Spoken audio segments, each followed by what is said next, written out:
देखिए अभी हम पटना के रविंद्र भवन में हैं और यहाँ पर बाबू शहीद जगदेव बाबू का 102वां जयंती मन रहा है। यहाँ पर कुछ जनता है, कार्यकर्ता है, उनसे जानते हैं। जी, जगदेव बाबू का आज जयंती है। उनका कहना था कि शोषितों को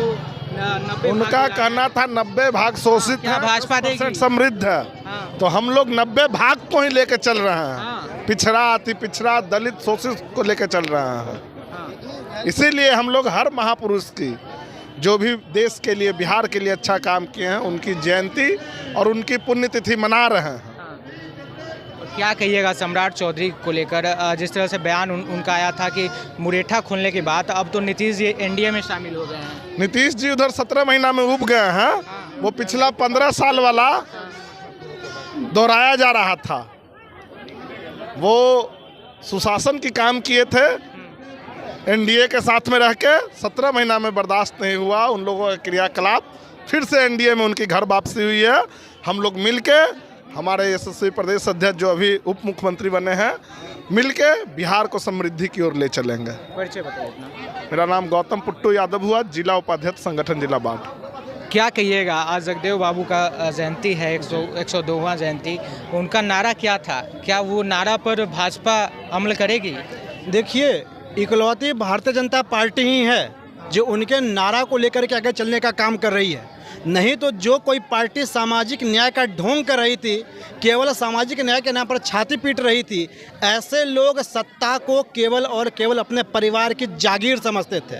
वो वंचितों के हक की बात क्या करेंगे, गरीबों के हक की बात क्या करेंगे? खुद मुख्यमंत्री बनने के बाद करोड़ों करोड़ अरब अरब रुपया कमा करके घर का पैसा भर दिया, अपना खजाना भर गए। ऐसे घोटालेबाज लोग जेल भी गए, लेकिन नाम बेचकर खाने में उनको किंचित मात्र भी शर्म नहीं आई। उनका कहना है कि भाजपा ईडी को खरीद ली है। लगातार जब भी नीतीश जी उधर गए तो उसके बाद ईडी का कहीं ना कहीं जमावड़ा लगा दिया गया, उनका ये कहना है। देखिए, ईडी एक स्वतंत्र संस्था जो किसी के दबाव में प्रभाव में काम करती नहीं है।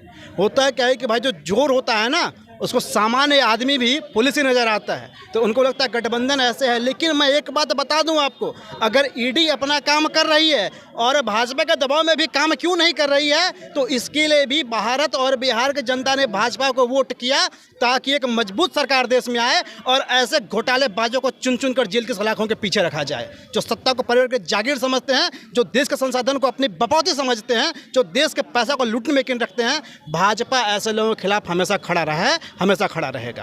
क्या कहिएगा, कयास लगाया जा रहा है कि फिर नीतीश कुमार कुछ ही दिन के बाद फिर से महागठबंधन में शामिल फिर से हो सकते हैं? देखिए, भारतीय जनता पार्टी का स्पष्ट मत है, हम न किसी के प्रभाव में काम करते हैं, ना किसी के अभाव में काम करते हैं। हम केवल और केवल अपने स्वभाव में काम करते हैं। हमारा स्वभाव है राष्ट्र का विकास, देश का विकास, जनता से किए गए हमारे वायदे। अभी आपने सम्राट चौधरी जी की बात की, अरे भारतीय जनता पार्टी की इतनी महान परंपरा रही है। अरे राम मंदिर की बात हमने की और कल्याण सिंह भाजपा के सिपाही अपना पूरा करियर कुर्बान कर दिया राम मंदिर को समृद्ध बनाने के लिए, उसको आगे बढ़ाने के लिए। तो भाजपा का कोई कार्यकर्ता, कोई नेता कभी खुद के लिए जीता ही नहीं है। उसके लिए हमेशा पार्टी प्रथम है और पार्टी के लिए हमेशा यह देश प्रथम है। क्या कहिएगा, भाजपा उनके नारों पर क्या विस्तार करेगी बात? बिल्कुल, जिस प्रकार से जगदेव जी का आज कार्यक्रम हो रहा है, तो भारतीय जनता पार्टी के कार्यकर्ता मांग ये करता है कि उनके साथ भी जो उनको उचित दर्जा दिया जाए, और बिहार सरकार से हमारी ये मांग भी रही है। निश्चित तौर पर भारतीय जनता पार्टी उनको उचित सम्मान और दर्जा देने का कार्य करेगी। अच्छा, उनका नारा था जो शोषित के लिए 90 भाग के लिए, क्या वो मांग करेगी भाजपा?